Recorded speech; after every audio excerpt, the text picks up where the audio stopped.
చేసేటప్పుడు అసలు మాటే లేదు. ఆ స్వామి కూడా అదే కోరుకొని వేసాడు. మాటలు రావాలి స్వామి అనే ఉద్దేశంతో ఈ స్వామికి మాల వేయడం జరిగింది. ఆ మాల వేసిన కాంచి మనం వచ్చిన ఫస్ట్ కూర్చున్నప్పుడు తప్ప అయ్యప్ప మాట రాలేదు.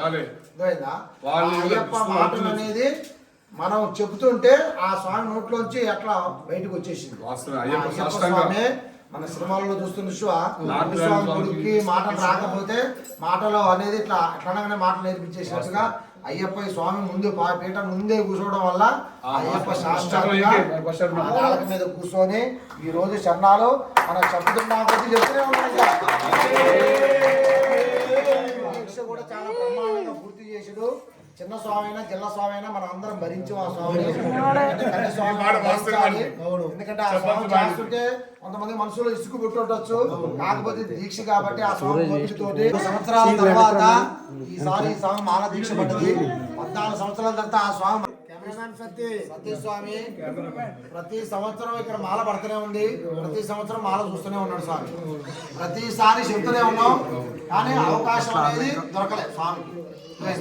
ఎట్లా ఉంటది మాల అనేది ఆ స్వామికి తెలియలేదు. ఏదైనా దిగితే తెలుస్తుంది, లోతులు దిగంత తెలవదు. ఆ మాల వేసుకుంటారుగా సరే కామన్గా ఉంటుందిలే స్వామి అని చాలా మంది అనుకుంటారు. కానీ ఇలాంటి ఆనందం బ్రహ్మాండం ఎక్కడా దొరకదు. ఎన్ని 10 లక్షలు ఇచ్చినా సరే ఇంతమంది కలుసుకొని మాల వేయడం అనేది చాలా తక్కువ. అలాంటిది ఈ స్వామికి ఈ మాల దీక్ష అనేది ఇట్లా ఉంటుందని ఈ రోజు స్వామికి తెలిసిపోయింది.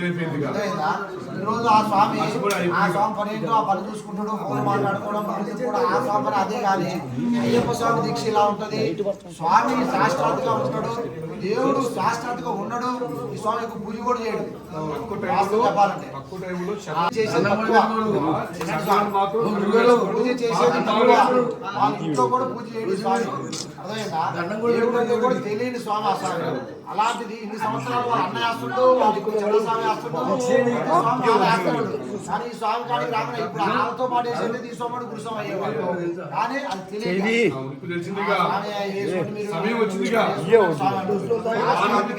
అయ్యప్ప స్వామి పూనుకొని ఈ రోజు ఆ స్వామి మీద కూర్చున్నాడు. కానీ సత్యస్వామి వేసుకుంది కన్యాస్వామి అయినా కన్యాస్వామి ప్రవర్తన లేదు, గురుస్వామి ప్రవర్తన లెక్కే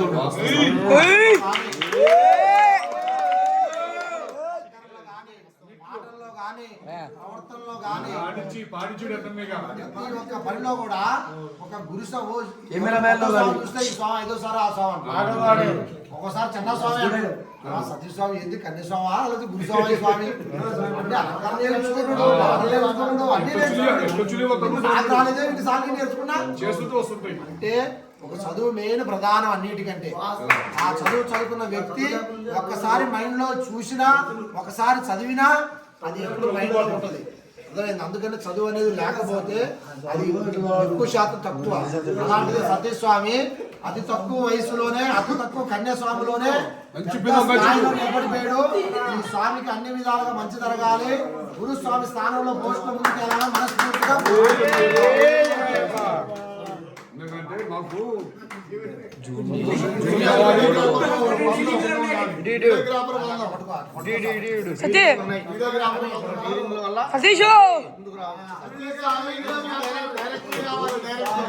ఆ స్వామి గెలికినా సరే ఏది డిస్టర్బ్ చేయకోకుండా శరణాలు సంపూర్ణంగా నేర్చుకున్నాడు. ఇవాళ గురుస్వామి వచ్చి నిలబడి చెప్పగానే ఈ స్వామి మిత్రపడతాను అనుకున్నాం, కానీ అందరికంటే ఎక్కువ చెప్పాడు. చేసుకుని ఈ స్వామి ఎల్లప్పుడూ కూడా మంచి జరగాలి.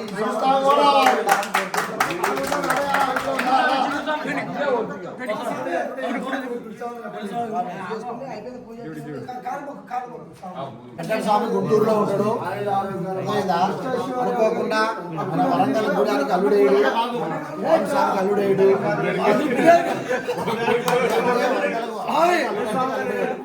అలాగే ఈ స్వామి కూడా మాల వేస్తాడని కూడా అనుకోలేదు.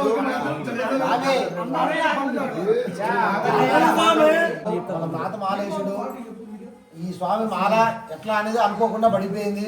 అవకాశాలు దొరకలు. మాల వేసుకోవాలంటే మొట్టమొదటిగా ప్రాధాన్యంగా తన కుటుంబం ఫస్ట్ కరెక్ట్గా ఉండాలి, తన చుట్టుపక్కల కరెక్ట్గా ఉండాలి. అట్లా ఉంటేనే మాల పడుతుంది. అంతేగాని మాల అనేది వేయాలంటే సడన్గా వేయలేదు. ఈ స్వామి కూడా అనుకోకుండా మాల వేసింది. ఈ స్వామి కూడా ఏం తెలియదు, కన్యస్వామి ఈ సంవత్సరాలు గుడిలో తిరుగుతూనే ఉన్నాడు, మాలేసి చూస్తూనే ఉన్నాడు, వాళ్ళ కుటుంబం చూస్తుంది. కానీ ఎక్కువ శాతం కుటుంబం నీస్తుంది. ఫకీర్ దాదా అంటేనే మొత్తం ఫలాలు విలాలు వేసుకుంటూ పోయే స్వామి స్వామి. అలాంటిది ఈ స్వామి దీక్షలు అనేది తక్కువ. అలాంటిది కన్యస్వామిగా మాల అనేది కుటుంబంలో ఈసారి పడిపోయింది. కన్యస్వామి మాల పడ్డ కాంచి అసలు ఈ స్వామికి ఏం తెలియదు, పూజ విధానం తెలియదు, చేసే పని తెలియదు, ఏమి లేదు. అలాంటిది ఈ రోజు ఆ కన్యస్వామి అయ్యుండి కూడా ఘనమైన పడి పూజను పెట్టుకోవాలి. ఘనమైన పడి పూజ అనేది మామూలు విషయం కాదు. 70-80 వేల రూపాయలు అయ్యే ఖర్చు ఈ రోజు అయ్యప్పని నిర్మించుకోవాలి. ఇక్కడ కన్యస్వామి వేసుకున్నాం, ఇంట్లో పూజ పెట్టుకోవాలనే ఉద్దేశంతో ఈ స్వామి సంపూర్ణంగా పూజ పూర్తి చేసుకుని బాగా వేసుకొని నేల మీద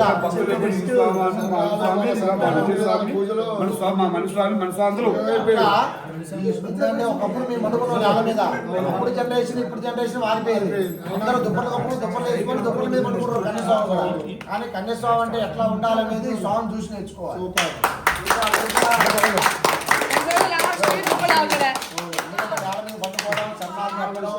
మాట అబద్ధం రాదు, ఉన్నది నిజాయితీ చెప్తాడు, నిజాయితీ మాట్లాడుతాడు, పూజ చేసుకుంటాడు.